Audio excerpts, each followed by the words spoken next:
Imagine walking into a kitchen with no Google, not even a thermometer, not even a wall clock, yet somehow preparing a perfect meal for 8 hungry children using nothing but your bare hands.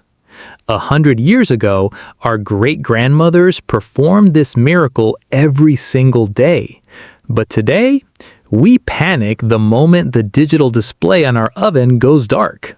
Reading the temperature of a wood-fired stove. In the past, people measured oven temperature using nothing but the palm of their bare hand. If they could comfortably keep their hand inside the oven for about 30 seconds, the heat was considered low, approximately 120 degrees Celsius, 250 degrees Fahrenheit. If they could only manage 15 seconds, the oven was at a medium temperature, around 175 degrees Celsius, 350 degrees Fahrenheit. And if they could withstand the heat for only 5 seconds, it meant the oven was extremely hot, about 218 degrees Celsius, 425 degrees Fahrenheit. Rendering your own cooking fat, homemade lard. Before cooking oil came in plastic bottles, families made their own cooking fat by rendering the rich fat surrounding a pig's kidneys. The fat was cut into small cubes and slowly heated over low heat until it melted into a clear, pure cooking fat, leaving behind crispy, golden bits known as cracklings.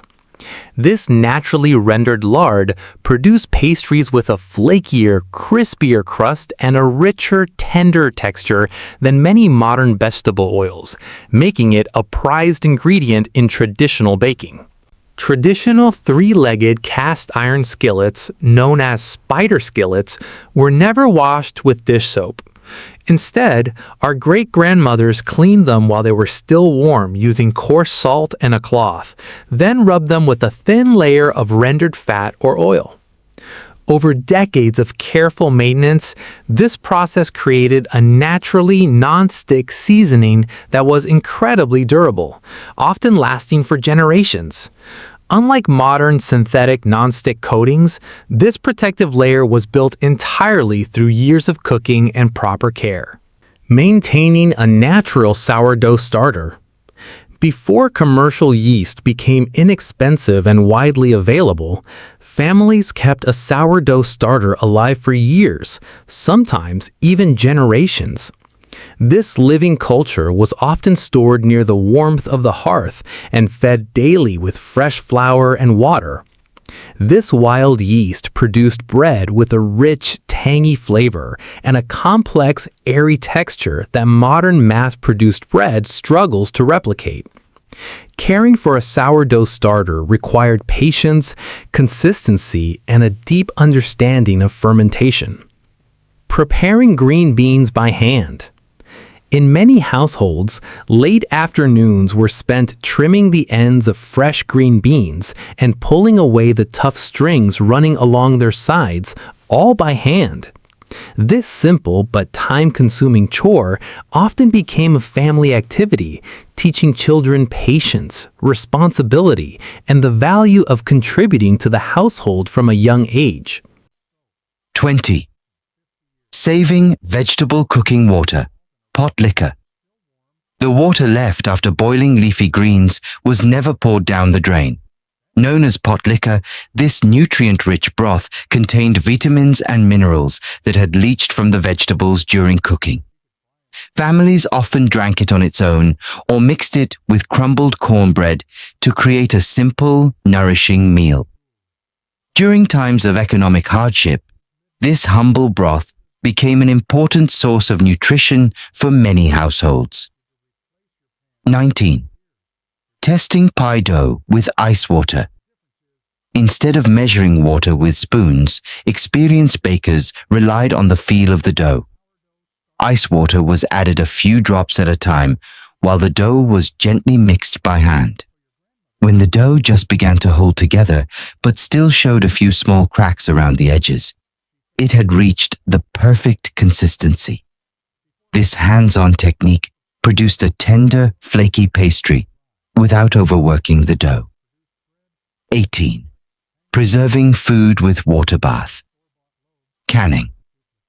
At harvest time, tomatoes, fruits, and vegetables were carefully peeled, packed into mason jars, seasoned with a little salt or acid, and processed in boiling water. As the jars cooled, the familiar ping of the lid signaled that a vacuum seal had formed, making the food shelf-stable for months, often lasting until the following spring. This simple preservation method allowed families to enjoy the harvest long after the growing season had ended. 17. Making traditional head cheese. This traditional skill reflected the old philosophy of wasting nothing. A pig's head was slowly simmered with herbs, spices, and vinegar until the meat became tender enough to separate easily from the bones. The natural gelatin released from the bones solidified as the mixture cooled, creating a savory, sliceable dish that could be enjoyed cold. Despite its name, head cheese contains no dairy. It is a classic example of resourceful, nose-to-tail cooking. 16. Preserving meat with salt. Before refrigerators existed, fresh pork was preserved by packing it in barrels filled with coarse salt. The salt drew out moisture, creating an environment where harmful bacteria could not easily grow. After curing, the meat was hung inside a smokehouse, where wood smoke added rich flavor while forming a protective outer layer. Properly cured and smoked, the meat could remain edible for many months, sometimes up to a year. 15. Mastering root cellar storage. Harvested vegetables such as potatoes, carrots, and apples were stored in cool, humid root cellars, where temperatures stayed around 10 degrees Celsius, 50 degrees Fahrenheit. Carrots were often buried in damp sand to keep them fresh, while apples were individually wrapped in newspaper so that if one spoiled, it wouldn't affect the others. This simple storage method kept families supplied with fresh food throughout the winter, without electricity. 14. Reading bread dough by touch. Bread dough wasn't judged by a timer, but by the finger poke test. A baker gently pressed a fingertip into the risen dough. If the indentation slowly sprang back, the dough was perfectly proofed and ready for the oven. This hands-on technique naturally accounted for changes in humidity, temperature, and the strength of the yeast, producing consistently better bread than relying on time alone. 13. Butchering a whole chicken by hand. Buying pre-cut chicken was considered an unnecessary expense. Skilled home cooks could break down an entire chicken into individual pieces in just a couple of minutes. Nothing went to waste. The breasts, thighs, wings, and drumsticks became separate meals, while the bones and neck were simmered into a rich, homemade broth. With careful planning, a single chicken could provide ingredients for 3 different dishes. 12. Making a roux from scratch cream sauces, hearty soups, and rich gravies all began with one simple foundation: a roux, an equal mixture of flour and fat cooked together. By carefully controlling how long the roux cooked, home cooks could naturally adjust both the color and thickness of a dish. Long before canned cream soups became popular, this timeless technique was the backbone of countless homemade recipes. 11. Seasoning by sight, smell, sound, and taste. Cooking wasn't guided by measuring spoons or recipes. Instead, experienced cooks relied on their senses: the aroma of the spices, the changing color of the broth, the sizzle of the pan, and frequent taste tests. These instincts were sharpened through years of daily cooking, allowing them to season food with remarkable consistency without ever measuring a single ingredient.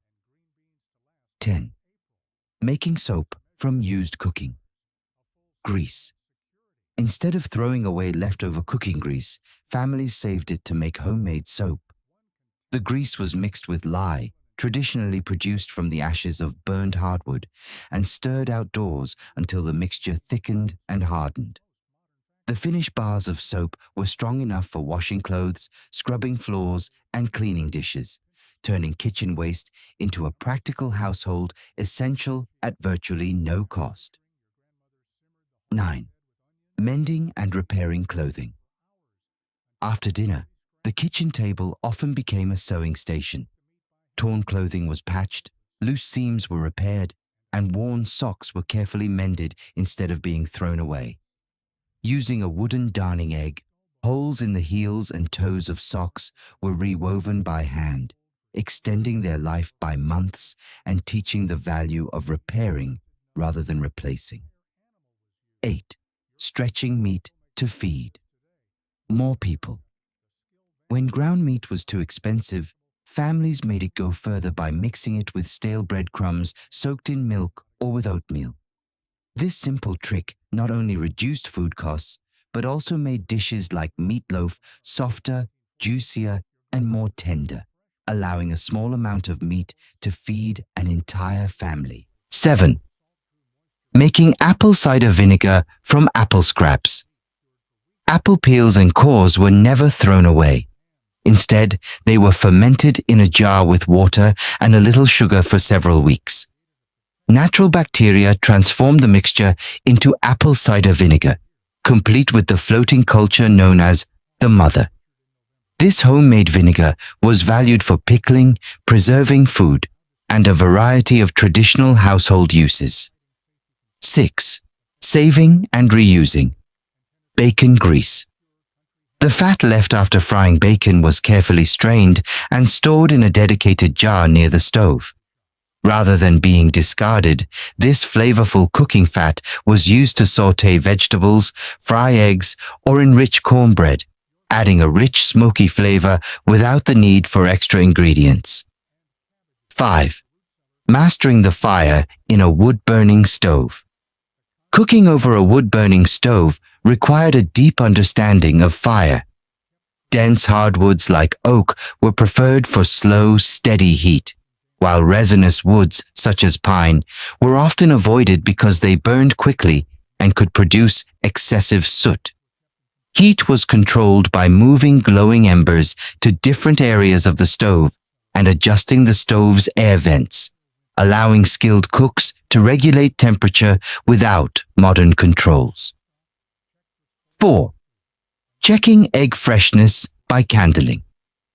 Before cracking an egg, experienced cooks often checked its condition by candling, holding it in front of a candle or bright light in a dark room to examine the inside. They also relied on the classic water test. Fresh eggs sank and rested flat on the bottom. Older eggs stood upright, and spoiled eggs floated because gases had built up inside the shell. 3. Turning dried corn into hominy hard, dried corn was soaked in water mixed with hardwood ash in a process known today as nixtamalization. This natural alkaline treatment softened the corn's outer hull and unlocked niacin, vitamin B3, greatly improving its nutritional value and helping prevent serious nutrient deficiencies that once affected communities relying heavily on corn. 2. Mastering the pantry. The goal of an old-fashioned kitchen wasn't simply planning tonight's dinner, it was keeping the pantry fully stocked year-round. Before winter arrived, families worked to fill their shelves with hundreds of jars of preserved food, sacks of flour, cured meats, and other staples. With careful preparation, a household could remain well supplied for 6 months or more without needing to visit a store. 1. Passing down kitchen skills to the next generation. The most valuable kitchen skill of all was teaching the next generation. Children were welcomed into the kitchen from an early age and trusted with real responsibilities. Holding a knife, stirring soup, or cracking eggs. By allowing them to make mistakes, learn through experience, and build confidence, these essential survival skills were passed down from one generation to the next, ensuring that traditional knowledge would never be lost. Closing narration. Thank you for watching this journey into the forgotten kitchen skills that once helped families survive and thrive. These traditions remind us that true knowledge isn't found in gadgets or apps. It's built through patience, practice, and passing wisdom from one generation to the next. In today's fast-paced world, perhaps it's time for younger generations to rediscover the value of these timeless skills and keep them alive for the future. If you enjoyed this video, please give it a thumbs up, leave a comment sharing which forgotten skills surprised you the most, and subscribe for more fascinating stories from history. Thanks for watching, and I'll see you in the next video.